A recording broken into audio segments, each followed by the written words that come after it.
আছেন গম আছেন না ভালো আছেন সবাই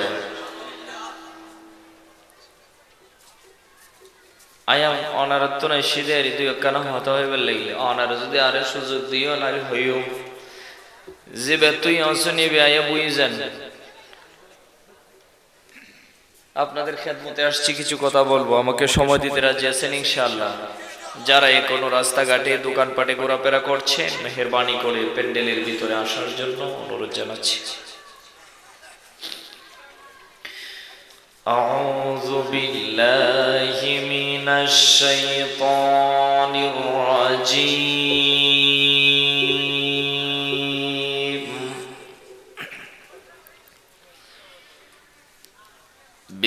বিসমিল্লাহির রাহমানির রাহিম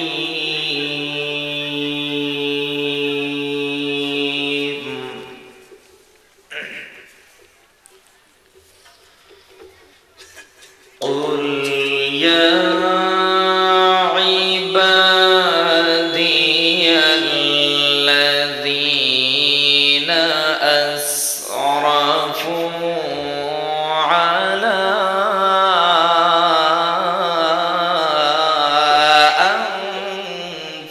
أنفسهم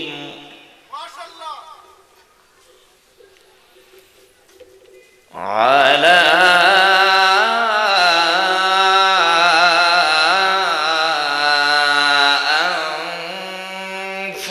أنفسهم لا تقنطوا من رحمة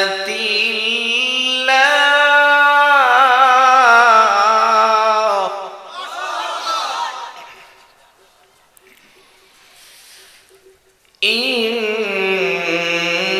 إن الله يغفر الذنوب جميعا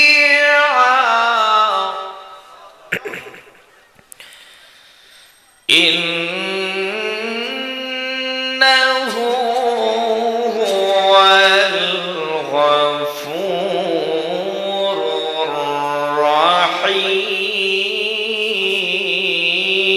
الرحيم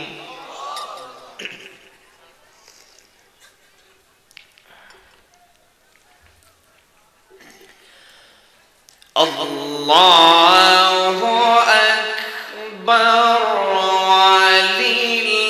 ولله الحمد بسم الله الرحمن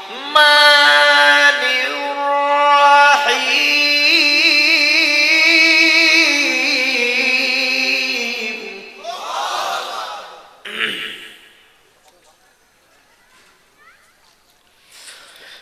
قل يا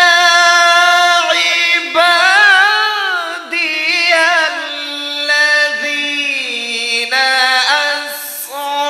أسرفوا على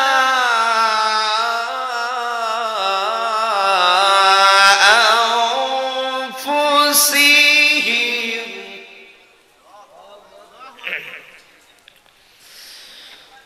على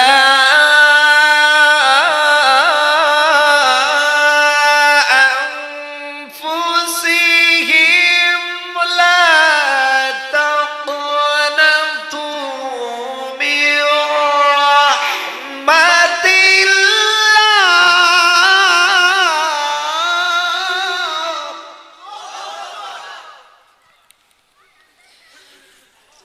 إن الله يغفر الذنوب جميعا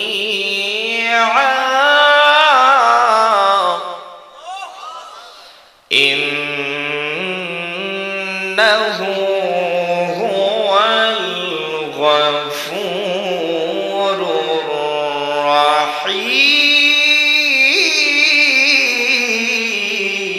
الرحيم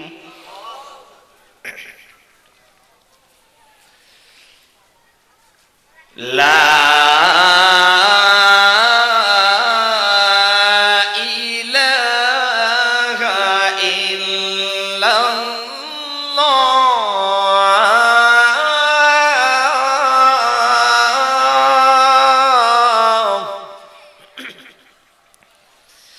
আল্লাহু আকবার ওয়ালিল্লাহিল হামদ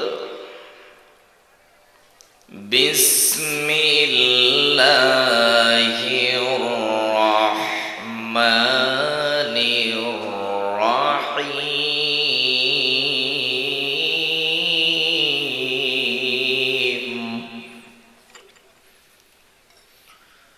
কুল হুয়াল্লাহু আহাদ আল্লাহুস সামাদ লাম ইয়ালিদ ওয়া লাম ইউলাদ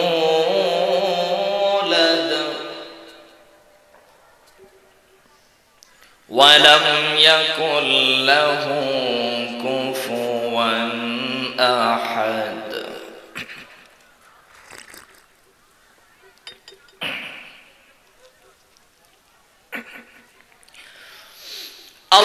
আল্লাহু আকবার ওয়ালিল্লাহিল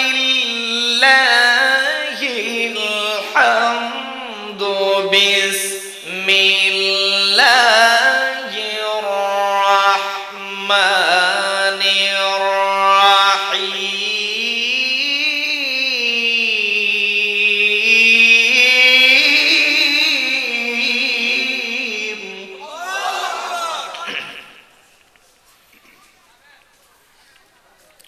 قل هو الله أحد الله الصمد لم يلد ولم يولد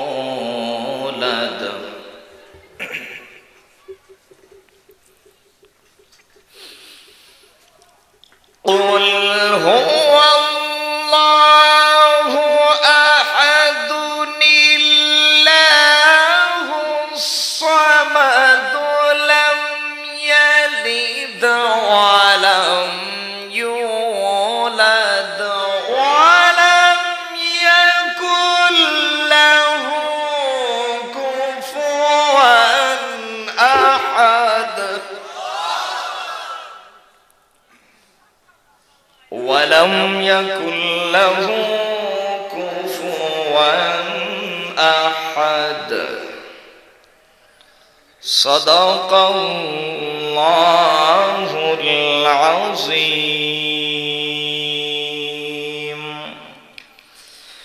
وقال تعالى لشان حبيبه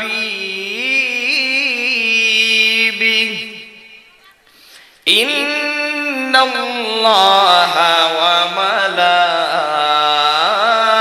وملائكته يصلون على النبي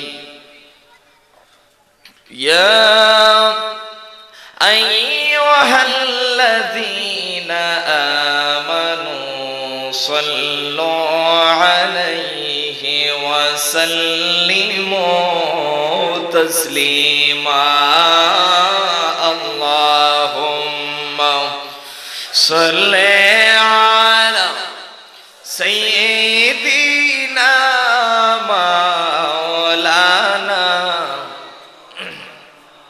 وعلى آل سيدنا مولانا আরেকটু প্রাণ কোলে মহব্বতের সাথে বলুন আল্লাহুম্মা সাল্লি আলা সাইয়্যিদিনা মাওলানা মুহাম্মদ ওয়া আলা আলি সাইয়্যিদিনা মাওলানা আয় মুহাম্মদ हश्र में साथी बना लेना मुझे रोज़े महशर दस्ते अपने से पिला लेना मुझे अल्लाहुम्मा सल्ले अला मरहबा मोहब्बते मौलाना मुहम्मद व अला आलि सय्यिदिना मौलाना हे रासूल তুমি যে আমার হৃদয় বাগে বুলবুল তোমারি প্রেমের নিঘোর ছোঁয়ায় হয়েছি যে বেকুল হৃদয় বাগে বুলবুল আল্লাহুম্মা সাল্লি আলা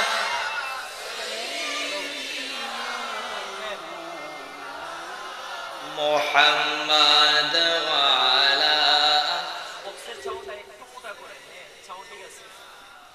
মাওলানা একটু মহব্বতের সাথে জিকির করি লা ইলাহা ইল্লাল্লাহ লা ইলাহা ইল্লাল্লাহ লা ইলাহা সুবহানাল্লাহ ওয়ালহামদুলিল্লাহ লা ইলাহা ইল্লাল্লাহ লা ইলাহা হাসবি রব্বি জাল্লাল্লাহ মা ফি কলবি গায়রুল্লাহ নূর মুহাম্মদ সাল্লাল্লাহ লা ইলাহা মারহাবা ইলাহা ও লা ইলাহা লা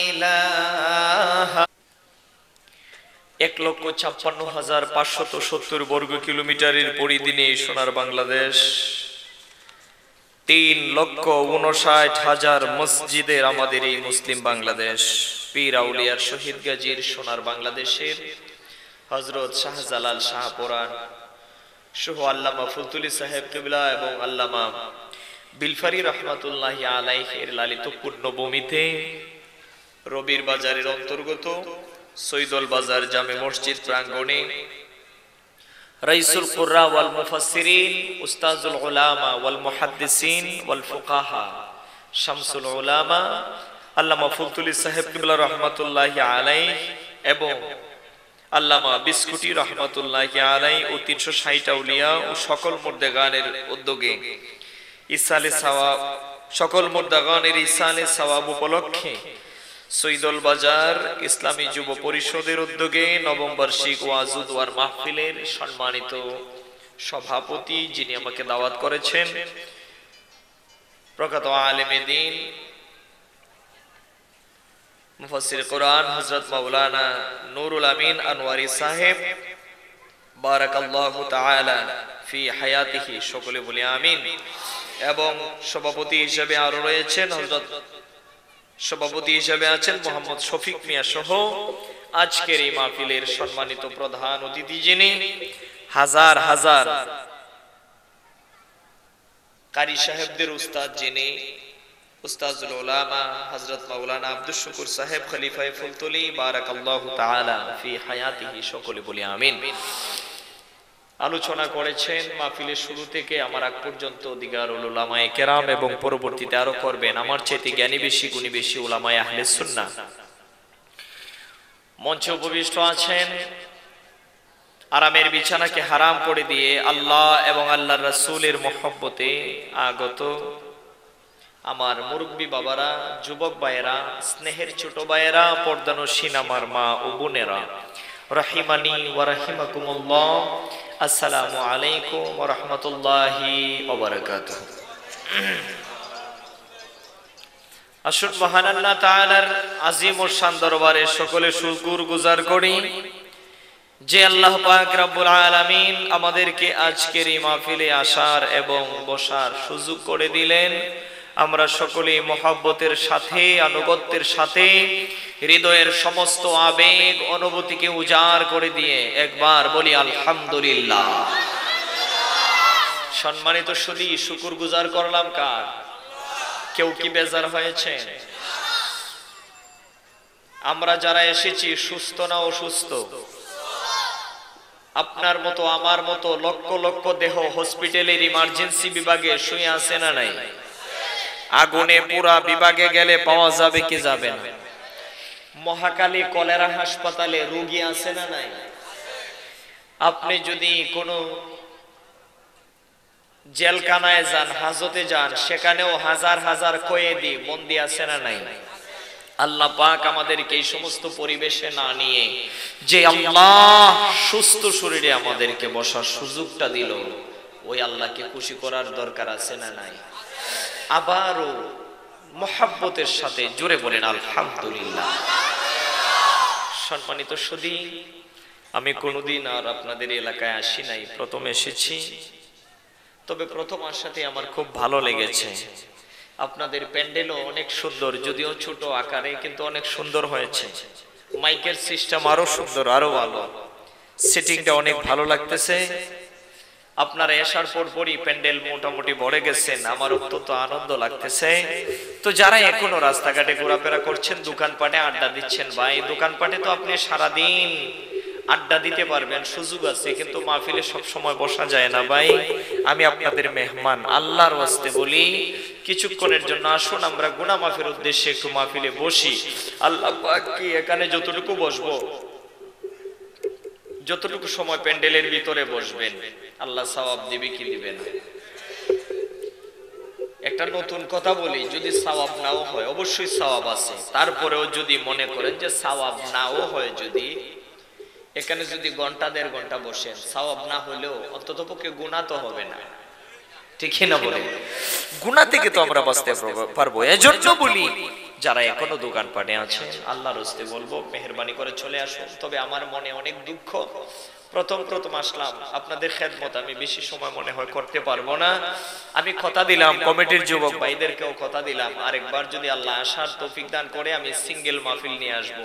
যেহেতু পূর্বে নির্ধারিত আরেকটা প্রোগ্রাম আমাকে দেওয়া অনেক দূরে, ওই বুরাইয়া কামিল মাদ্রাসাতে, সিরাজুল ইসলাম ফারুকী হুজুরের মাদ্রাসায়, সেখানে আবার যেতে হবে। তবে অল্প সময় আমি আপনাদেরকে বেশি খেদমত করার চেষ্টা করব, আল্লাহ যদি আমাকে তৌফিক দান করে। সকলে বলেন আমিন। আসুন আমি পবিত্র কালামুল্লাহ শরীফের 6666 খানা আয়াত থেকে একখানে আয়াতে কারিমা তেলাওয়াত করেছি। এই আয়াতে আল্লাহ পাক রব্বুল আলামিন কি বলেন শুনি। আচ্ছা, এখানে আমরা যারা আছি, আমাদের গুনাহ আছে না নাই? কার কার গুনাহ নাই দুটি হাত উঁচু করে দেখা। কেউ নাই, সবার গুনাহ আছে, আছে না নাই? আমারও গুনাহ আছে। আমি মনে হয় আপনাদের সবচেয়ে বড় পাপী যদি হয়ে থাকে এই জামাতে আমি আছি। তো এখন আমাদের যে গুনাহ আছে ভাই, গুনাহ নিয়ে কি জান্নাতে যাওয়া যায়? গুনাহ থাকলে কি জান্নাতে যাওয়া যায়? গুনাহ থাকলে আল্লাহ কোথায় দেবে? জাহান্নামে। তো আমরা জাহান্নাম চাই না জান্নাত চাই? তাহলে জান্নাত যদি চাই, আমাদের গুনাহগুলো মাফ করার দরকার আছে না? কি বলেন আপনারা? রাজি আছেন নি মাফ করতে? আজকে আলোচনা করব তওবা সম্পর্কে, বা কি সিস্টেমে গুনাহ মাফ করা যায় আল্লাহর কাছে, কিছু ফর্মুলা দেখিয়ে দেব। শুনতে রাজি আছেন তো? ইনশাআল্লাহ আল্লাহ কবুল করুক, বলেন আমিন। আমাদের সমাজে কিছু মানুষ আছে, নামাজের কথা বললে নামাজ পড়তে চায় না। কেন জানেন? আমি অনেক বড় পাপী মানুষ, বড় পূর্বে আরো অনেক বড় বড় পাপ করছি, নামাজ পড়লেই কি হবে, আমাকে আল্লাহ মাফ দিবে না।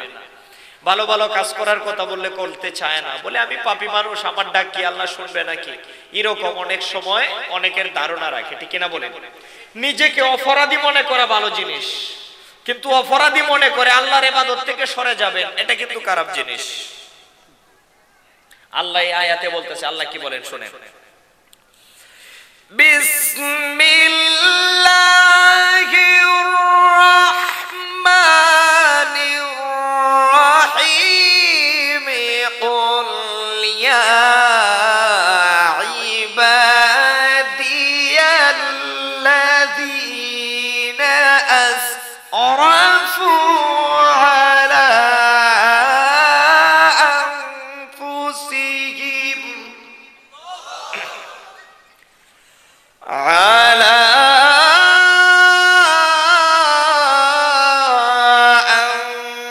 أنفسهم لا تقنطوا من رحمة الله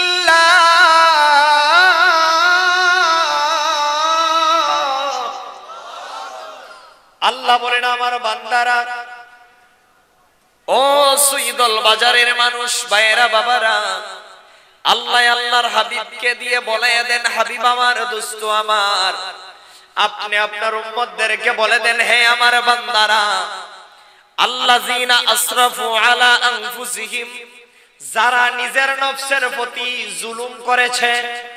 নফসের প্রতি মানে যারা নিজের কলবটার প্রতি জুলুম করেছে।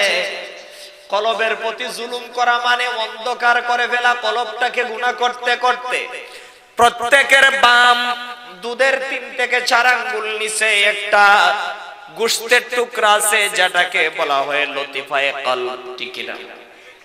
ইংরেজিতে বলা হয় হার্ট, বাংলাতে বলা হয় হৃদয়, আরবিতে বলা হয় কলব। এই কলবটা, গোশতের টুকরাটা মূলত হচ্ছে সাদা। আদম সন্তান যখন একটা গুনাহের কাজ করে, একটা কালো দাগ পড়ে, 2টা গুনাহের কাজ করলে 2টা কালো দাগ পড়ে। এইভাবে এক সময় কালো দাগ পড়তে পড়তে কলবটা কালো হয়ে যায়। ওই লোকের কলবটা যখন কালো হয়ে যায়, ওই লোক তখন আল্লাহর ইবাদত তার কাছে ভালো লাগে না, মজা লাগে না, শয়তান তাকে কব্জা করে ফেলে। ওই কালো দাগগুলো উঠানোর জন্য আল্লাহ কিছু ব্যবস্থা আমাদেরকে করিয়ে দিয়েছেন। সুবহানাল্লাহ বলেন। আমার আল্লাহ পাক রব্বুল আলামিন বলেন, যারা নফসের প্রতি জুলুম করেছো, অর্থাৎ গুনাহ করতে করতে করতে করতে সীমা লঙ্ঘন করে ফেলেছো, আমি আল্লাহর কাছে তোমরা চাও না। এইটা হইল তোমাদের ব্যর্থতা, তোমাদের দুর্বলতা। আল্লাহ কত সুন্দর এই আয়াতের মধ্যে অফার দিচ্ছেন, লা তাকনাতু মির রাহমাতিল্লাহ,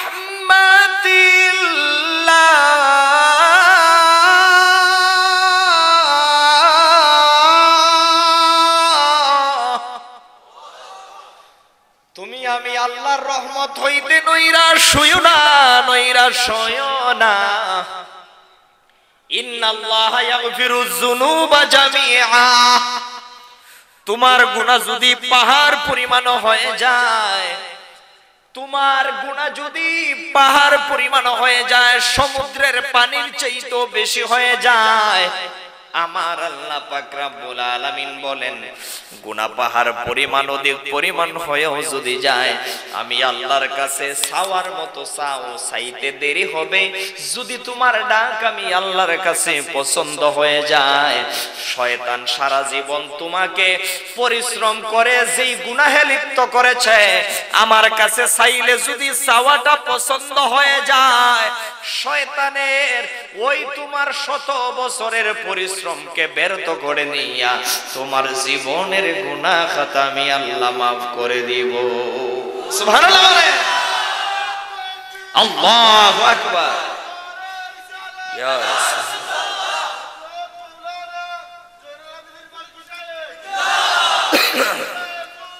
জিন্দাবাদ, জিন্দাবাদ, জিন্দাবাদ। মাশাআল্লাহ, আমার একজন ভাই পাইছি, এক তো মসলুকি ভাই, দ্বিতীয়ত আশিকে রাসূল। আল্লাহ কবুল করুক, বলে না আমিন। সম্মানিত হাজিরিন, বুঝতে অসুবিধা হয়? বাজিয়ে সাগই বেশা অনরতন হতানো হইতেছি সাগই বেশা হতা হইলে অনর বিয়ে কি নবজিবে চট্টগ্রামের ভাষায় কথা বললে বলবেন যে হুজুর কি ওয়াজ করতেছে না গালি দিতেছে আল্লাহ জানে। তবে বাংলা মায়ের ভাষায় এক এক অঞ্চলের এক এক ভাষা শুনতে যদিও না বোঝা যায় বলতে মানে শুনতে ভালোই লাগে ঠিক না। সিলেটে আসলেও অনেক মজার ভাষা পাওয়া যায়, ভালো লাগে। এক এলাকায় যখন সিলেটে প্রথম ঢুকছি আমার গাড়ি রাস্তা ক্রস করে ফেলছে, এক লোককে জিজ্ঞেস করলাম যে ভাই জকিগঞ্জের রাস্তাটা কোনটা, উনি আমাকে বললেই তো যে একটু পিছন দিকে যান। উনি আমাকে বলছে যে মিয়া সাবজি খল্লা মাউতে খল্লা মাউতে। এখন আমি খল্লা মাউতে তো আর বুঝি না, আমি খল্লা নামে বসে রয়েছি, কি করবো।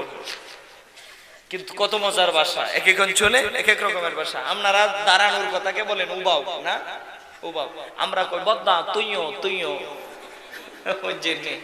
তুইও মানে দাঁড়ান।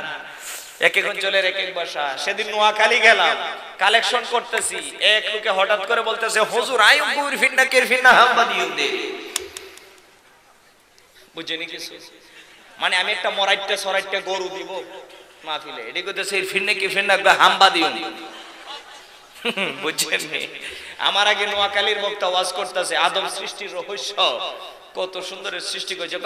আল্লাহ আল্লাহ হিরিস্তারে কয় হিরিস্তারি কয় কিও কয় কাচ্চা মাডেলি আচ্ছা হ্যাঁ হিরিস্তা কয় কিল্লাই আল্লাহ কয় আদম বানাই আমি হিরিস্তা কয় হাইতন্ন আল্লাহ কয় চুদির হাইতি না কিল্লাই তোরে আই সৃষ্টি করছি না।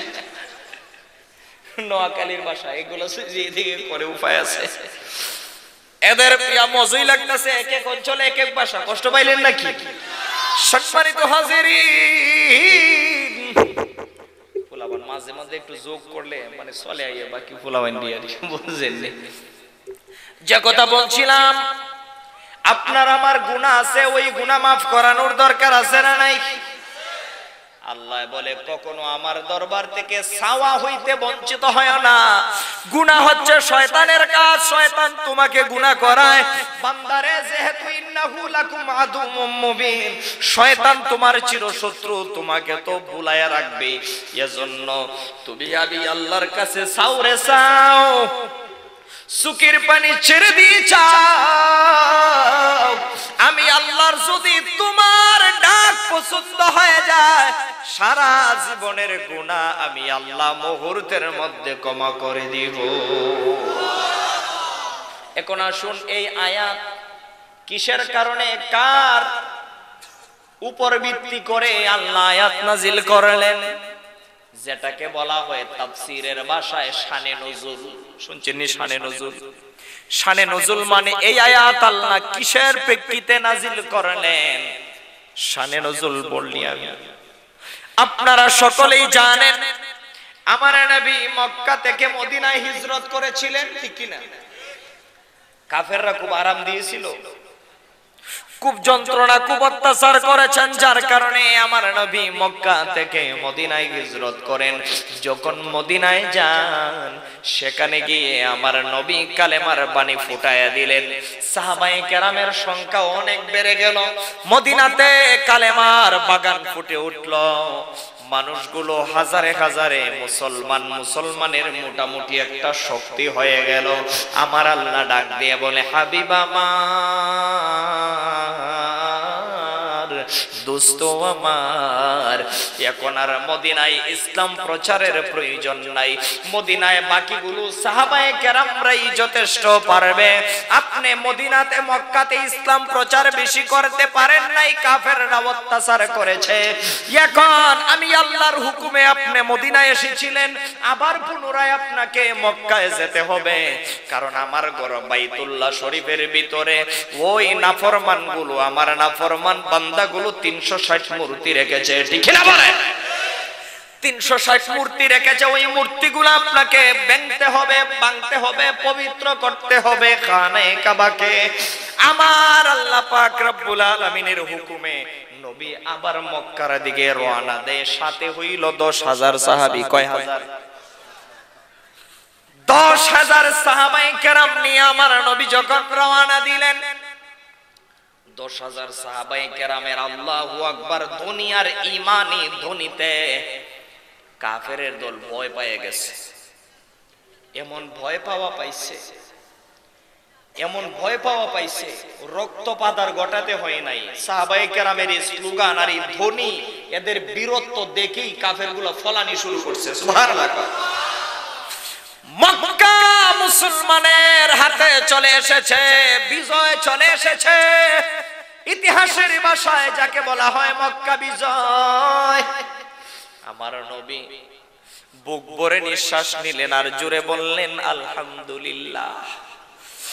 আল্লাহ, এই মক্কার চাবি একদিন চাইছিলাম, উসমান বিন তালহার কাছে আমাকে চাবি দিয়েছিল না, বরং ধাক্কা মেরেছিল, আমার কপালটারে ফাটায় দিয়েছিল। আর আজকে ওই হাতে চাবি আমি মুহাম্মদ নবীর হাতে চলে এসেছে, খানায়ে কাবা আমাদের দখলে চলে এসেছে। শুরু হয়ে গেল অধিবেশন, মূর্তি ভাঙ্গার ইয়া অবস্থা। মূর্তি ভেঙ্গে চুরমার করে দিলেন। আমার নবী চতুর্দিক দিয়া তাকায় দেখে সাহাবায়ে কেরামের সংখ্যা দেখা যায়, কিন্তু কোন কাফের কুফারকে রাস্তাঘাটে দেখা যায় না। আমার নবী বলে, কি ব্যাপার? একটা কাফের মুশরিক কেউ তো এই আরবের অলিতে গলিতে, মক্কার অলিতে গলিতে একটা কাফের কেউ দেখা যায় না, তারা কোথায় গিয়েছে? আমার নবী বললেন, সাহাবায়ে কেরাম যাও রে যাও, যাও রে যাও, কবর নিয়ে দেখো কাফেরদের, কুরাইশদের নেতাগুলা কোথায়, কুরাইশ মানুষগুলা কোথায়? তারা তো আজকে দেখা যায় রাস্তাঘাটে বের হয় না, বাজার হাটে বের হয় না। কথা বুঝতেছেন? বোঝা যায় ক্লিয়ার? তাদেরকে দেখা যায় না। সাহাবায়ে কেরাম গেল, যাওয়ার পরে দেখে কেস হলো অন্যটা। কারণ কাফেরের দল আমার নবী এবং সাহাবায়ে কেরামকে এমন ভয় পাইছে, একজন আরেকজনে কয়, খবরদার ঘর থেকে বের হইও না রে, মুহাম্মদ আজকে আমাদের উপর বিজয় হয়েছে। ওই মুহাম্মদকে আমরা তায়েফের জমিনে কত মারধর করলাম, উহুদের জমিনে আমরা দাঁত পর্যন্ত ভেঙে দিলাম। আজকে ওই মুহাম্মদ জনমের প্রতিশোধ আমাদের কাছ থেকে নেবে, অর্থাৎ আমাদেরকে ঘরে ঘরে এসে মারবে। এই ভয়, এই হলো তাদের ভিতরে চিন্তা ভাবনা। এই ভয়ে তারা ঘর থেকে কেউ বের হয় না। সাহাবায়ে কেরাম ওই দুর্বলতাটা বুঝতে পেরেছেন। আমার নবীর কাছে সাহাবায়ে কেরাম আয়েশা মুস্কে হাসি দিয়ে বলতেছে, ইয়া রাসূলুল্লাহ, ইয়া হাবিবাল্লাহ, তাদেরকে আর রাস্তাঘাটের মধ্যে পাওয়া যাবে না, কারণ তারা আপনি নবী আর আমাদের সাহাবায়ে কেরামদেরকে অনেক ভয় পেয়েছে। বলেন সুবহানাল্লাহ। কিন্তু আমার নবী কেমন দয়ার নবী, কেমন রহমতের নবী। আমার নবীজি ওই কথা শুনে খুশি হইতে পারলেন না। আমার নবী খুশি হইতে পারলেন না। নবী বললেন, রে সাহাবীরা, আমাকে কেন ভয় পাবে? আমি তো কোনো ভাগ না, আমাকে তারা কেন ভয় পাবে? এটা তো হইতে পারে না, তারা আমাকে কেন ভয় করবে? আমার নবীজি তাড়াতাড়ি বাইতুল্লাহ শরীফের পাদদেশে উঠলেন। বাইতুল্লাহর পাদদেশে উঠে দাঁড়িয়ে আমার নবী জোরে একখানা ভাষণ দিলেন। সুবহানাল্লাহ বলেন।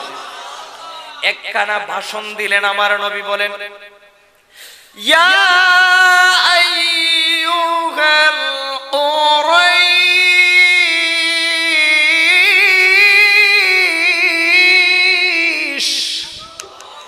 লা তাসরিবা আলাইকুমুল ইয়াউম।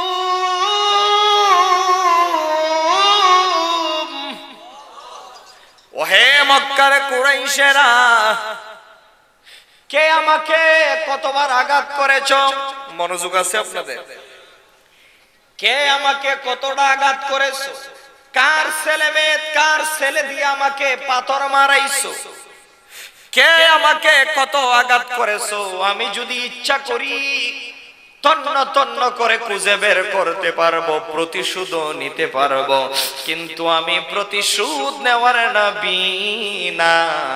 আমি তোমাদের সমস্ত কাফের কুফারদের আমি দয়াল নবীজি সব ব্যথা বেদনা বলে দিয়া তোমাদের সকলকে ক্ষমা ঘোষণা করে দিলাম।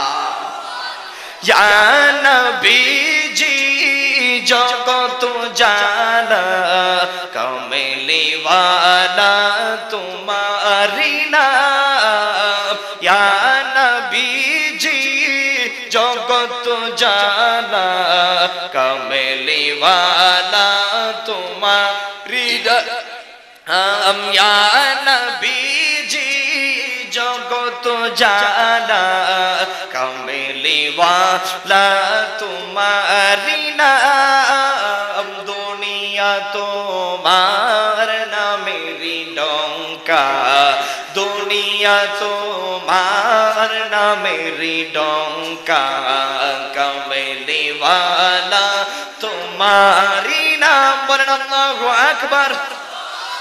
আমি বলি নাই, কবি নজরুল বলতেছে ইয়া রাসূলুল্লাহ ইয়া হাবিবাল্লাহ ফকির দরবেশ বাদশা গণের গলার মালা তোমারি নাম ফকির দরবেশ বাদশা গণের গলার মালা তোমারি নাম আরশে আজিমে লিখা রয়েছে আরশে আজিমে লিখা রয়েছে মদিনা ওয়ালা তোমারি নাম ইয়া নবীজি জগত জানা কামলি ওয়ালা তোমারি নাম। আল্লাহু আকবার। সম্মানিত হাজিরিন, আমার নবী যখন ক্ষমা ঘোষণা করে দিলেন, আমার নবী বলেন আমি কাউকে গজব দেওয়ার নবী না, আমি কাহারও উপর প্রতিশোধ করে দেওয়ার নবী না, আমি হইলাম রাহমাতুল লিল আলামিন নবী, আমি ক্ষমা করে দেওয়ার নবী। সুবহানাল্লাহ। আমার নবী রাহমাতুল লিল আলামিন কিনা? আমার নবী রাহমাতুল লিল আলামিন না। এটা কি আমার বানানো কথা নেই? রবীন্দ্রনাথ বানাইছে। আল্লাহর কোরআন সাক্ষী দেয় ওয়ামা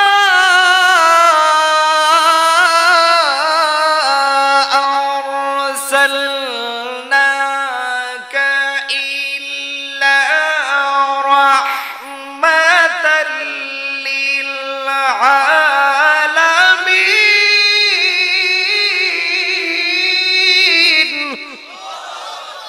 আমি রাহমাতুল লিল আলামিন নবী।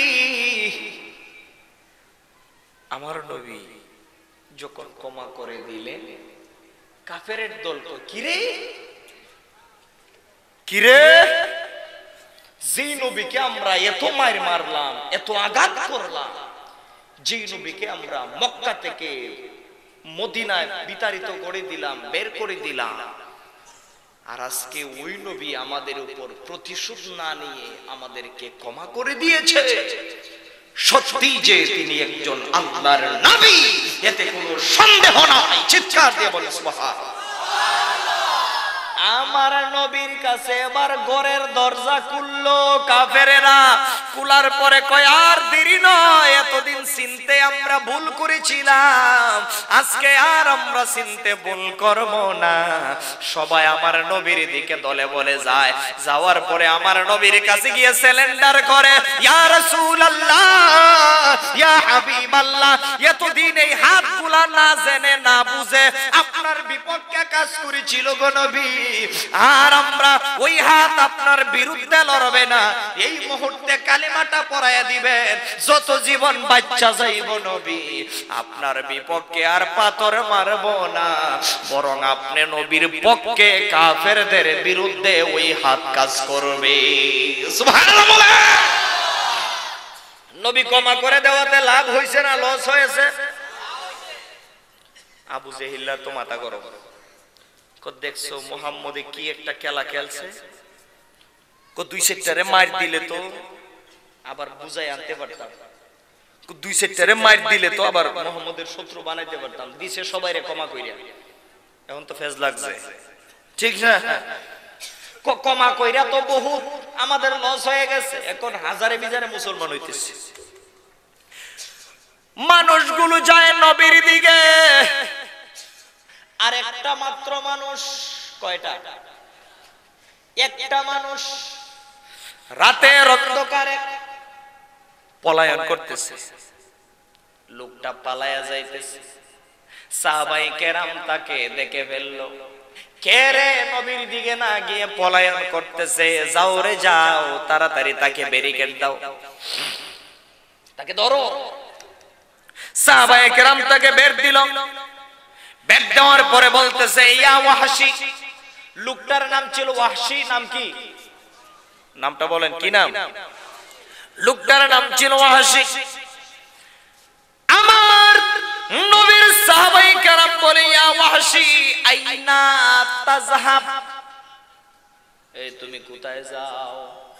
ওয়াহশী রে, তুমি কোথায় যাও?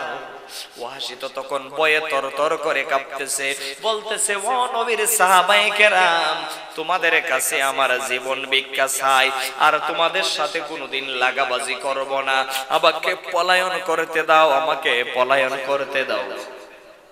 সাহাবায়ে কেরাম বললেন, তোমাকে তো পলায়ন করার জন্য কে বলেছে? কেন পলাইতেছো? সবাই যাচ্ছে নবীর দিকে, তুমি কেন অন্য দিকে যাও? ওয়াহশী বলতেছে, আমার মন চায় আমি নবীর দিকে যাই, কিন্তু আমার যাইতে মন চায় কিন্তু সাহস পাই না। কথা কি বুঝতেছে? আমার মন চায় নবীর কাছে যাইবো, কিন্তু সাহসে দেয় না। কেন সাহসে দেয় না রে? কারণ নবী তো কাহার উপর আক্রমণ করে নাই, সবাইকে মাফ করে দিছে। মাফ করে দিছে না? নবী তো সবাইকে ক্ষমা করে দিয়েছে, কিন্তু তুমি কেন যাও না? এবার ওয়াহশী বলতেছে, তোমরা তো জানো না আসল রহস্য, নবী যদি সবাইকে ক্ষমা করতে পারে, কিন্তু আমি ওয়াহশীরে ক্ষমা করবে না। কেন ক্ষমা করবে না? কেন ক্ষমা করবে না? কারণ হইল, কষ্ট হচ্ছে আপনাদের, চলবে নি? সাহাবায়ে কেরামকে ওয়াহশী বলতেছে, নবী যদি সবাইকে ক্ষমা করে দেয়, তারপরেও আমাকে ক্ষমা করতে পারবে না। কেন পারবে না? বলে, আমার এই দোষ, আমার অপরাধ, মুহাম্মদ নবীর দৃষ্টিতে আমি আবু জেহেলের চাইতেও বড় অপরাধী। তাহলে আসল ঘটনাটা কি খুলে বলো? আসল ঘটনাটা শুনবেন নি আপনারা? এবার ওয়াহশী বলতেছে, ও আল্লাহর নবীর সাহাবায়ে কেরাম, উহুদের যুদ্ধের কথা বলছি। উহুদের যুদ্ধের মধ্যে নবীর যখন দান মোবারক শহীদ হয়ে গেল, নবীজি এই দিকে দাঁতের ব্যথায়, দাঁত মোবারকের ব্যথায় জমিনের মধ্যে পড়ে আছে, আর জমিনের মধ্যে পড়ে থেকে চোখের পানি গড়গড়িয়ে পড়ছে। এমত অবস্থায় হঠাৎ করে আমার নবীর চাচা হযরতে আমির হামজা, ইসলামের শ্রেষ্ঠ বীর, যার নাম হলো হযরতে আমির হামজা, যেই মাত্র আমির হামজা দেখলেন আমার নবীর দান মুবারক শহীদ হয়ে গিয়েছে, আমির হামজা আর সহ্য করতে না পেরে এমন ভাবে তরবারি চালানো শুরু করেছে। ওয়াহশী বলতেছে, আমি দেখতেছি যে আমির হামজা একাই মনে হয় আমাদের সবাইকে মেরে ফেলবে। উহুদের যুদ্ধের মধ্যে আমির হামজা মনে হয় একাই মনে হয় আমির হামজা বিজয় নিয়ে আসবে। আমি চিন্তা ভাবনা শুরু করে দিলাম, কিভাবে আমির হামজাকে মারা যায়, কিভাবে আমির হামজাকে মারা যায়। এই চিন্তা করতে করতে হঠাৎ করে আমি গেলাম পিছন দিক দিয়ে। এদিকে মনোযোগ দিয়ে, এদিকে আমার দিকে মনোযোগী না হলে বুঝবেন না। আমির হামজা, হযরতে আমির হামজা আমার নবীর কি হয়? 2-3 জনে বললেন, না সবাই জানেন না মনে হয়। নবীজির চাচা, নবীজির দান মুবারক ভাঙ্গা দেখে উনি তুমুল গতিতে কচু গাছের মতো কাটতেছে কাফেরদের দলকে। ওই ওয়াহশী বলতেছে, আমি টার্গেট নিলাম যে আমির হামজাকে যে কোনো ভাবেই পরাস্ত করতে হবে, মারতে হবে।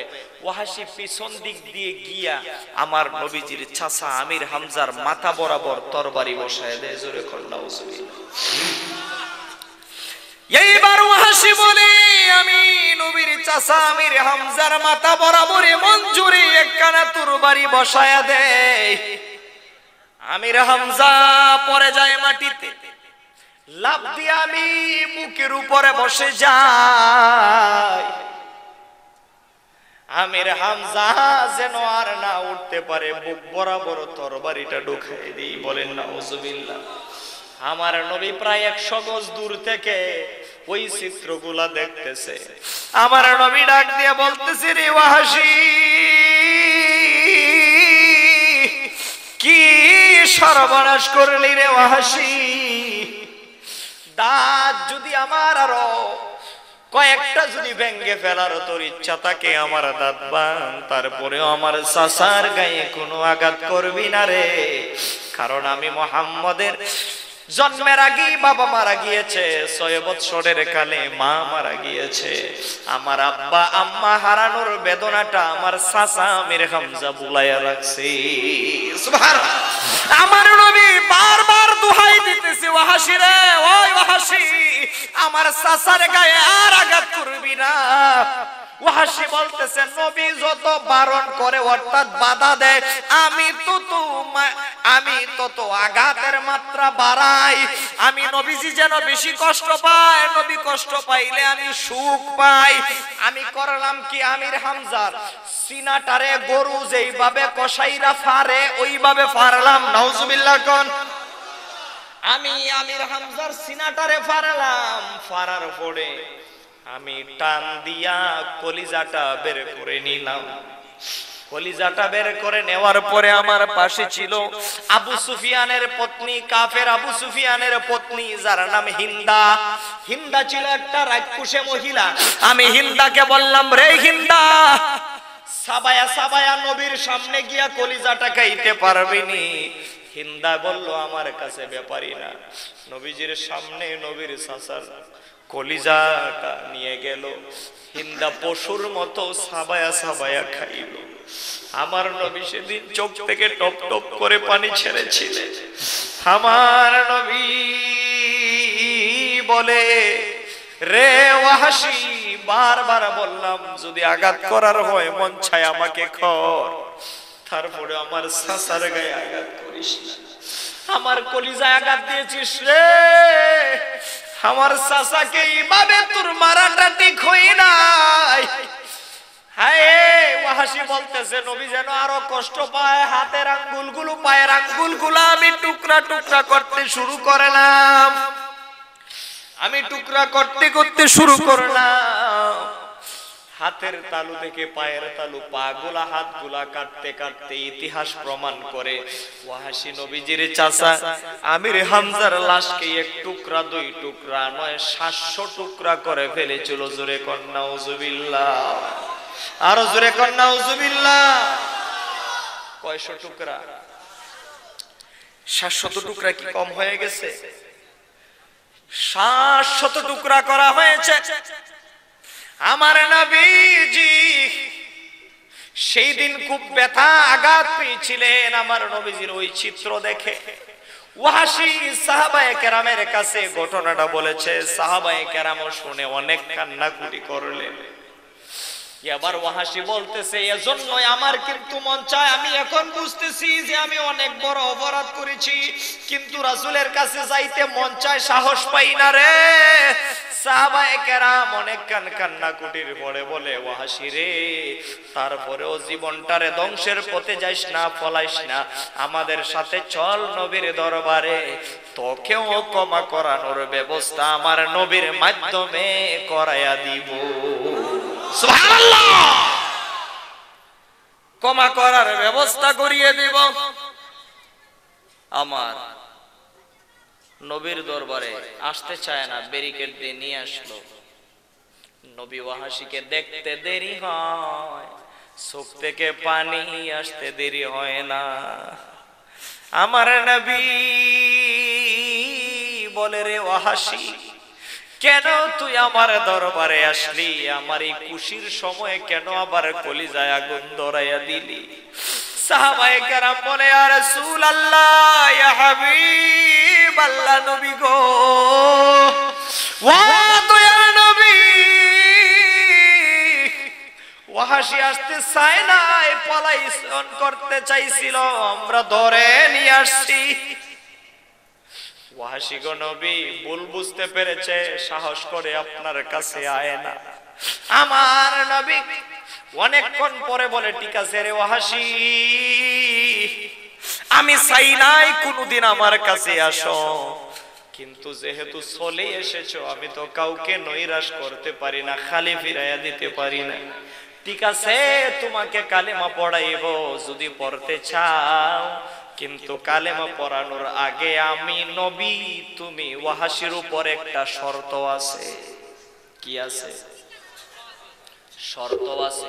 শর্তটা হলো কি, তুমি যদি কালেমা পড়ো, কালেমা পড়লে তুমি হয়ে যাইবা আমার সাহাবী। কালেমা পড়লে কি হইবা?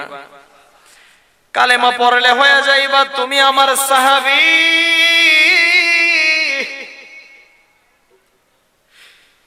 কিন্তু তুমি যদি আমার সামনে কোনদিন আসো, তোমার চেহারাটা নিয়ে কোনদিন আমি নবীর সামনে আসতে পারবা না। এই কথা শুনে ওয়াহাশির মন যেন মাথার মধ্যে আসমান ভাঙ্গা পড়ে। ও নবী গো, কি বলেন? আমি আপনার সামনে আসতে পারবো না।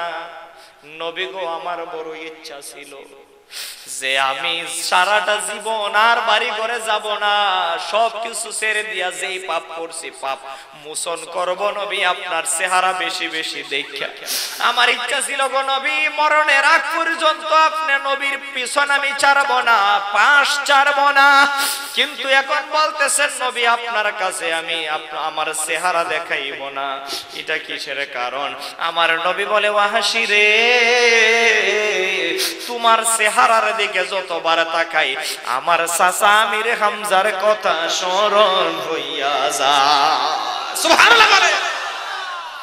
ওয়াহাশির আমার আমির হামজা আমার চাচার কথা স্মরণ হয়ে যায়।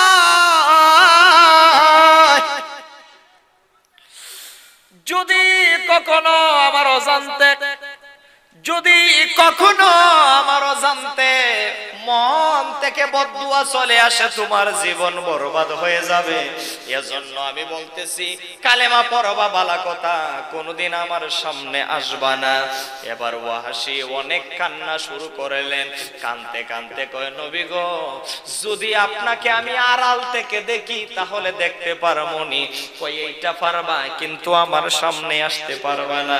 এবার ওয়াহাশি গড়ানো শুরু করলো, কেন রে এই অপরাধ আমি করেছিলাম? না জেনে না বুঝে অনেক কান দুলায় গড়াগড়ি খাইয়া দাঁড়াইলেন। নবী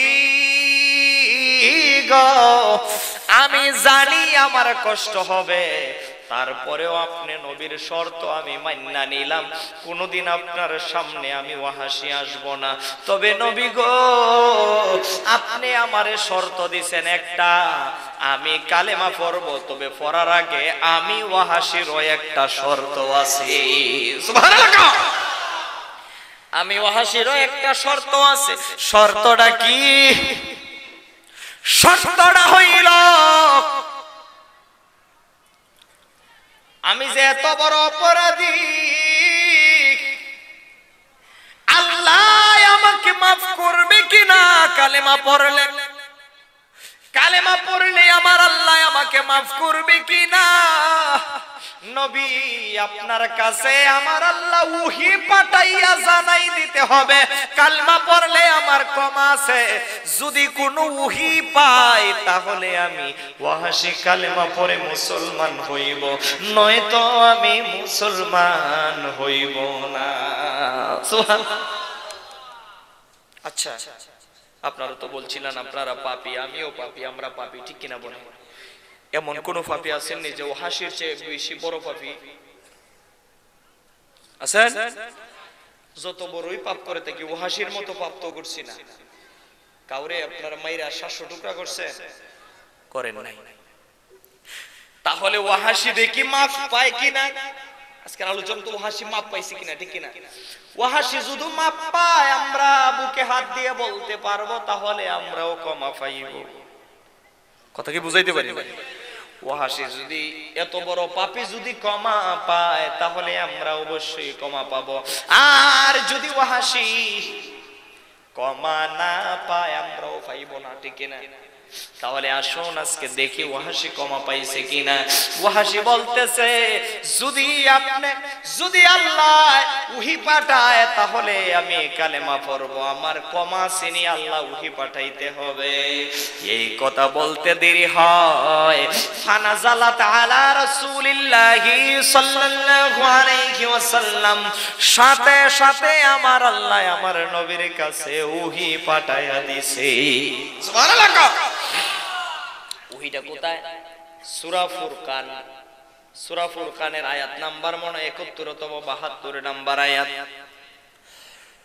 ওয়াল্লাযীনা লা ইয়াদউনা মা'আল্লাহি ইলাহান আখার ওয়া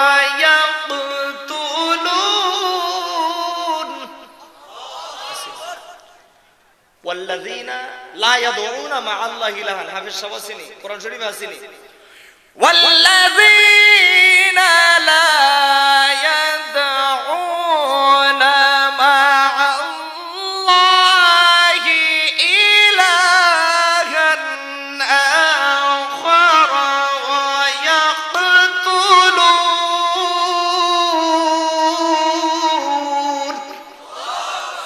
ওয়া ইয়াকতুলুন النفس التي حرم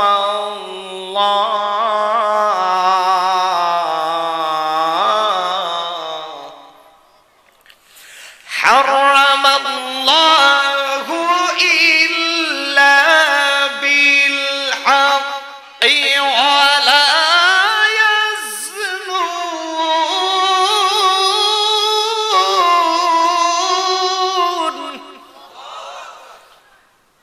আমার নবী বলে, এই ওয়াহাশি শোনো, আল্লাহ কোরআনের আয়াত পাঠাইছে। সুবহানাল্লাহ কইবেন। আল্লাহ কি পাঠাইছে? কোরআনের আয়াত পাঠাইছে। তবে শুনে রাখো, এই আয়াতে আল্লাহ বলছে 3 গুনাহ মাফ করবে না, তাছাড়া সব গুনাহ মাফ। সুবহানাল্লাহ। আমি যে আয়াত পড়েছি, আয়াতের মধ্যে কয় গুনাহ মাফ নাই? কয়টা গুনাহ মাফ নাই? 3টা গুনার মাফ নাই। 3টা গুনাহ মাফ নাই। 1 নম্বরে শিরকের মাফ নাই। কিসের মাফ নাই? শিরকের মাফ নাই। 2 নম্বরে হচ্ছে অন্যায় ভাবে যারা হত্যা করে তাহার মাফ নাই। 3 নম্বরে যারা জেনা করে, জেনাকরের মাফ নাই। তবে বুঝেন ভালো করে, ওয়াজ যদি অর্ধেক বুঝা যান কিন্তু বেশ লাগবো। আমার ওয়াজ অর্ধেক বুঝতে কিন্তু ভেস লাগবো, আবার অর্ধেকের মধ্যে আয়া ঢুকলেও ভেস লাগবো। আমার কোর্স পুরা করতে হইব এমবিবিএস এর মতো, নয়তো ভেস লাগবে, ঠিক না বলে? সময়ও আর মনে হয় বেশি দিতে পারবো না, 17-18 মিনিট। কষ্ট হবে আপনাদের না? হ্যাঁ, তাহলে আমি কালেকশন যদি হতে কালেকশন শুরু করে দিই, কারণ আমার সর্বোচ্চ আছে 17-18 মিনিট। কারণ আমি চাইছিলাম 9টা পর্যন্ত সময় দেব, হয়তো একটু আরো 15 মিনিট জামাত শুরু হতে লেট হয়েছে। আমি আপনাদের কাছে আসলে আল্লাহর রাস্তায় চাই, আমি একদিন সময় নিয়ে আসব, প্রয়োজনে আপনাদেরকে আমাকে দাওয়াত করবেন, 3 ঘন্টা সময় দিব। আমি সিলেটে আসলে এমনি তো জার্নি চলে যায়, আসতে লাগছে প্রায় 10.5 ঘন্টা, যাইতে রাত্রে রাস্তা ফ্রি তো একটু 7 ঘন্টায়, হয়তো একটু ফ্রি রাস্তা থাকলেও 7 ঘন্টা লাগে। এত জার্নি করে আসলে বেশি আমি 2টা প্রোগ্রাম নিতে চাই না, এটা জোরের উপরে রাখা হয়েছে। তো যাই হোক, এরপরে আমি একদিন সময় নিয়ে আসবো। এখন কি বলেন, আলোচনাটা কি কমপ্লিট হইতো চান আপনারা? চাইলে আপনাদের মানে আরো আলেম আছে, ওনাদের কাছে আপনারা মেহেরবানি করে কালেকশন করায় নেবেন। আমি যতটুকু, আপনার তো যদি কালেকশন দেন অসুবিধা না, আমি কালেকশন শুরু করে আমার, তাহলে আমাকে আপনারা ওয়াদা দেন, অন্য হুজুরে কালেকশন যখন করবো আপনারা দিবেন তো ইনশাল্লাহ? 2-3 জনে কইছে, দেখছেন? দিবেন তো ইনশাআল্লাহ? আপনারা তো নতুন না, আমি দেখছি সিলেট প্রত্যেকটা মাহফিলে কালেকশন হয়, অনেক কালেকশনের অনেক টাকা পয়সা দেয়, আপনারা ইনশাআল্লাহ দিবেন। রাজি আছেন তো ইনশাআল্লাহ?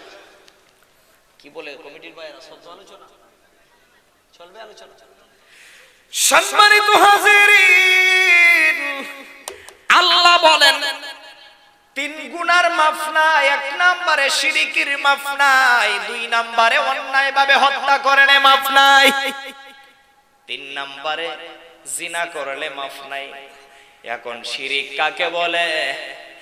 এই আয়াতের মধ্যে কিন্তু আল্লাহ শিরিকের একটা লাইন শিখাইয়া দিছে, ওয়াল্লাযীনা লা ইয়াদউনা মা'আল্লাহি ইলাহান আখার, যারা আল্লাহর নামের সাথে অন্য কাউকে রব হিসাবে ডাকাডাকি করে, জোরে কোন নাউজুবিল্লাহ। এরা কারা? আমাদের দেশে এক শ্রেণীর আছে পূজা করেন না, অর্থাৎ মানুষের তৈরি দেব দেবীকে আল্লাহর সত্তার সাথে ডাকাডাকি করে, এরা করে এক ধরনের শিরিক। আরো কিছু শিরিক করে না করে আমাদের দেশে কিছু মুসলমান, এই শিরিকগুলা মৌলবীরা শিখায়, এই শিরিকগুলা মৌলবীরা শিখায়। ওয়াজের মধ্যে জিকির করে, ভালো কথা, আল্লাহর জিকির, জিকির বাদ দিয়ে মাঝে মধ্যে শুরু হয়ে যায় রেজবি বাবা কাব্বারে কাব্বা। আচ্ছা, এটা কি আল্লাহর জিকির হইছে নি? ইশারালি বাবা মেরেলি বাবা, আচ্ছা এটা কি আল্লাহর জিকির হইছে? কারোর সাথে আমার শত্রুতা পোষণ আমার উদ্দেশ্য নেই, এটা কি কোন আল্লাহর জিকির হইছে? বড় আফসোসের বিষয়, গত এক বছর আগে এক এলাকায় গেছিলাম, জায়গার নাম 3 লাখ ফিট। কয় লাখ ফিট? এলাকায় গেছি ওয়াজের জন্য। ওয়াজ করতে গিয়ে এলাকায় ওয়াজ চলে না, এরকম কোরআন হাদিসের ওয়াজ করবেন, মানুষ থাকবে না, কিন্তু যদি জিকির আপনি ফিকআপ মারতে পারেন ভালো করে, দর্শকের শেষ নাই। আমার আগে দিকে এক লোকে যে জিকির আরম্ভ করছে আর মুর্শিদি গান যে শুরু হয়েছে, প্রথম আমি গিয়ে জিকির বুঝতে পারি নাই, ভাবছি যে করাত দিয়ে মনে কেউ কাট কাটতেছে, বুঝিন, করাত দিয়ে মনে কেউ কাট কাটতেছে, কারণ জিকিরের আওয়াজটাই কাট কাটার মতোই তাছে।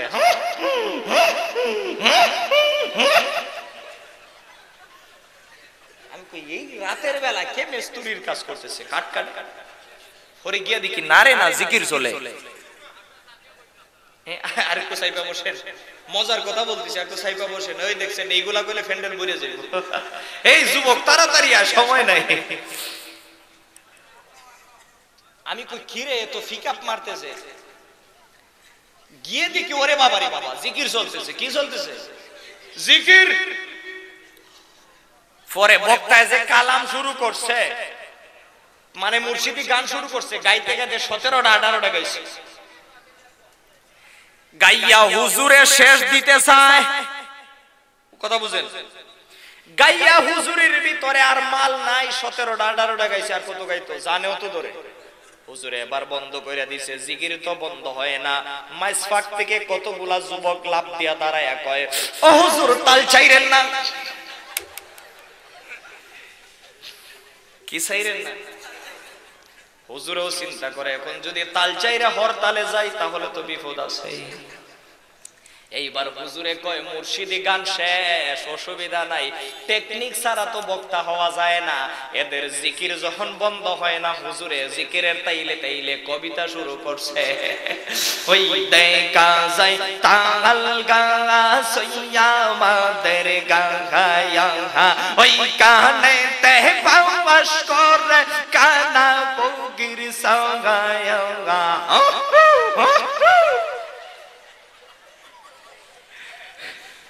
নাউজুবিল্লাহ কা আজুরে কান নাউজুবিল্লাহ। এগুলা কি জিকির না জিকিরের নামে ভণ্ডামি?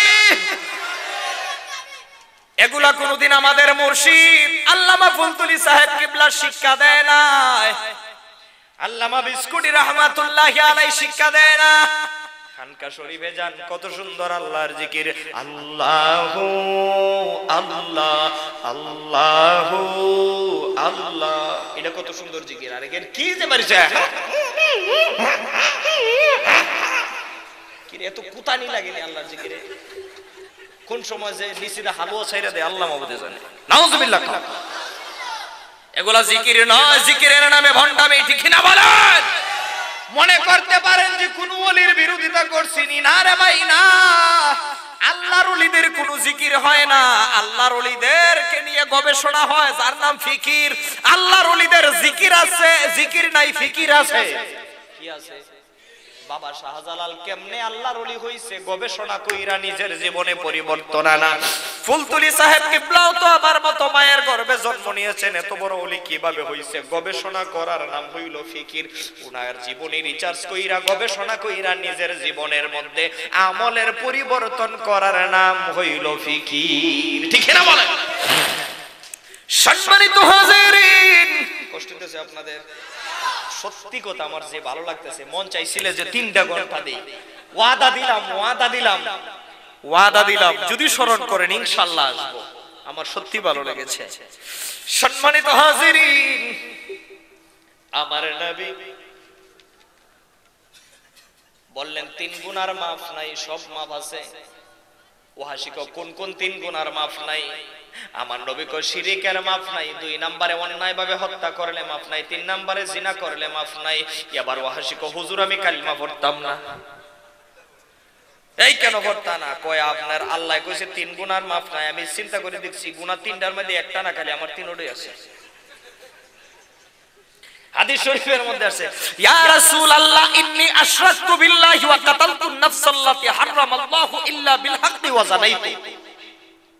আল্লাহ বলছে শিরকের মাফ নাই, আমার জীবনে ওই যে দেবদেবী বাংছেন সবগুলার পূজা করছি, জীবনে বহুত শিরক করছি, তাহলে মাফ নাই। 2 নম্বরে বলছে অন্যায় ভাবে হত্যা করলে মাফ নাই। আপনার সাসারে দিয়ে আপনার সামনে আমি হত্যা করছি, এটা তো ন্যায় ভাবে করছি না, অন্যায় ভাবে করছি। আপনার সাসারে আপনার সামনে আমি হত্যা করলাম, এটাও তো অন্যায় ভাবে করেছি। 3 নম্বরে জিনার কথা বলা হয়েছে, জিনা আমার জীবনে কত হাজার করেছি তার হিসাব নাই। হুজুর এই আয়াত আমার জন্য না, এই আয়াত আমার জন্য না, আমি চলে যাই। ওয়াহাশি ঘর থেকে বের হয়ে যায়। আমার আল্লাহ কয় হাবিব আমার দোস্ত আমার ওয়াহাশিরে আটক করে। সুবহানাল্লাহ। ফানাজালাত আলা রাসূলিল্লাহি সাল্লাল্লাহু আলাইহি ওয়াসাল্লাম, আল্লাহ আয়াত নাযিল করে দিলেন,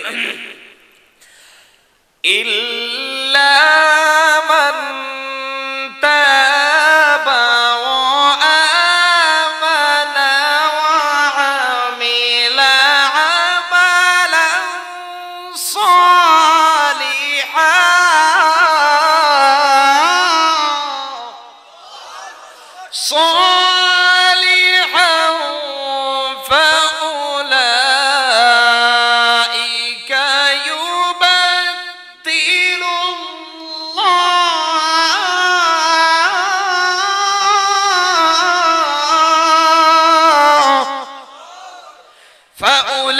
ফাউলাইকা ইউবাদদিলুল্লাহু সাইয়্যাতিহিম হাসানাত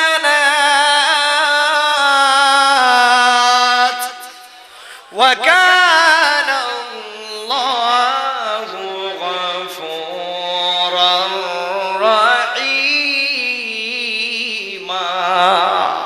আল্লাহ বলেন যারা ইল্লা মান তাবা, তবে যারা তওবা করবে।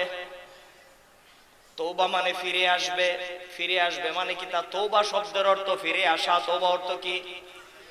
কোথায় থেকে ফিরে আসা? রবির বাজার থেকে সৈয়দুলের বাজার। খারাপ কাজ থেকে, গুনাহের কাজ থেকে ভালো কাজে ফিরে আসা। ও আল্লাহ, এতদিন বুঝি নাই শিরক করেছি, এতদিন বুঝি নাই অন্যায় করেছি, আজকে থেকে ফিরে আসলাম, আর খারাপ কাজ করব না। এর নাম হইল তওবা। আল্লাহ কয় যে ব্যক্তি তওবা করবে ওই 3 গুনাহ থেকে। কয় গুনাহ থেকে? 3টা গুনাহ স্মরণ আসেনি?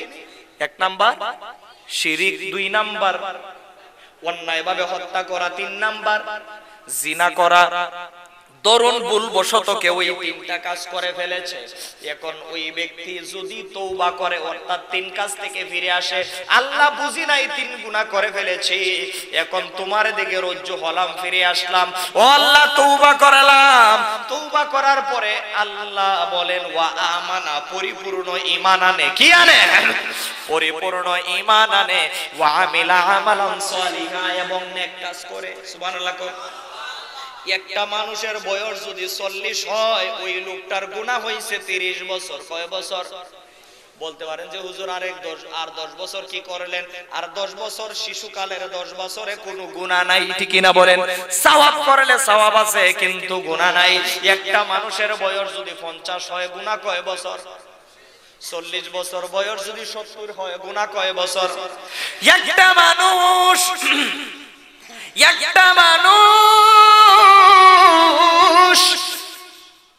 40 বছরে দরুদ গুনাহ করে ফেলেছে 10 লক্ষ। একটা এস্টিমেট দিলাম বোঝানোর জন্য। ধরুন এখানে কেউ আছেন 10 লক্ষ গুনাহ করছেন, বেজার হবেন না, বোঝার জন্য বলতেছি, মাইন্ড করবেন না ভাই। ধরুন আমারই 10 লক্ষ গুনাহ আছে, এতদিন নামাজ পড়ি নাই, রোজা রাখি নাই, ভালো কাজ করি নাই।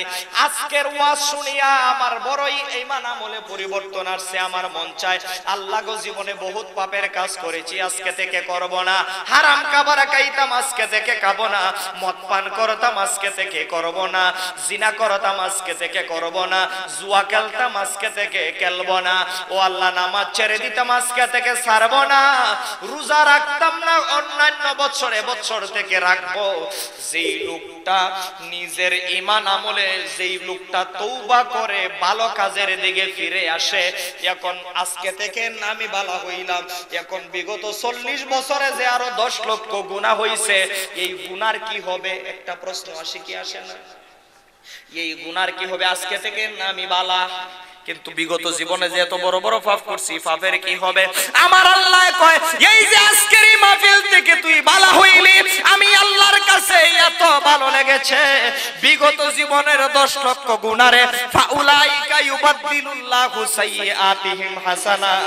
10 লক্ষ গুনারে আমি শুধু মাফ করলাম না, 10 লক্ষ গুনারে আমি 10 লক্ষ নেকি বানাইয়া তোমার নেকের আমল নামার মধ্যে ঢুকায়া দিলাম।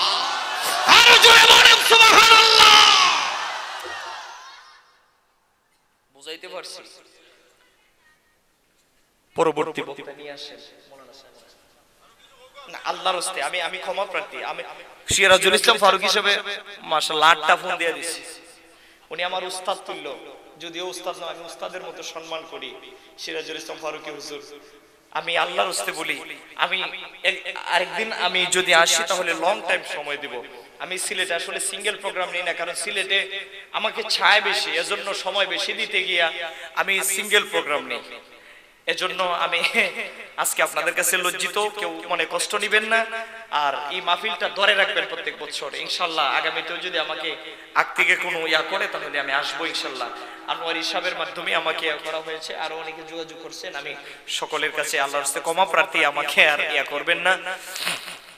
তো এতটুকু বুঝলেই এনাফ। আমি 2 ঘন্টার ওয়াজ কিন্তু 1 ঘন্টায় সাজাইছি, 1.5 ঘন্টায় সাজাইছি।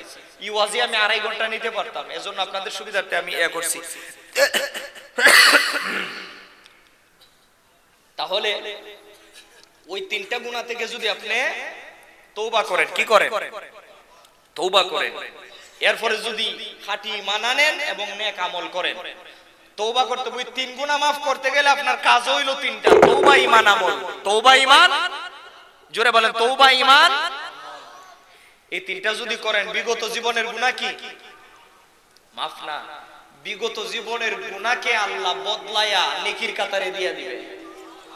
আরো জোরে কোন, বিগত জীবনের গুনাহকে আল্লাহ নেকির কাতারে দিয়ে দিবে। নেকির কাতারে দিয়া আমার আল্লাহ, এদিকে মনোযোগ দেন, অন্য কোনো দিক দিয়ে দিবেন না। নেকির কাতারে আমার আল্লাহ দিয়ে দিবে। দেওয়ার পরে আমার আল্লাহ পাক রব্বুল আলামিন তার আমলনামায় দিয়ে তাকে জান্নাতি বান্দা হিসেবে ডিক্লার দিবে। সুবহানাল্লাহ বলেন। সম্মানিত হাজিরিন, এই আয়াত শোনার পরে ওয়াহাশি কয়, হুজুর আমি কালিমা পড়তাম না। নবী তখন বাইর করে দেন, হুজুর আমি কালিমা পড়তাম না। কেন পড়তায় না রে, কেন পড়তায় না? ও হুজুর আমার আরেকটা আপত্তি আছে। আল্লাহ বলছে 3 গুনাহ maaf করবে। 3 গুনাহ maaf করতে গেলে কয়টা কাজ করা লাগবে? 3টা কাজ করা লাগবে: তওবা, ঈমান, আমল। আমার দিকে মনোযোগ দিবেন, সময় নাই। তওবা, ঈমান, আমল। ইয়াকুল হুজুর তওবা করতেও সময় লাগে না, ঈমান আনতেও সময় লাগে না, কিন্তু আমল করতে সময় লাগে। কেউ যদি কয় ফজরের নামাজ এখন মাহফিল করে ঘুমাইমু, ফজরের নামাজটা মিস হইজ দিকে পারে, এগুলো রাতের 12টায় ফজর পড়ে লাই হইবনি।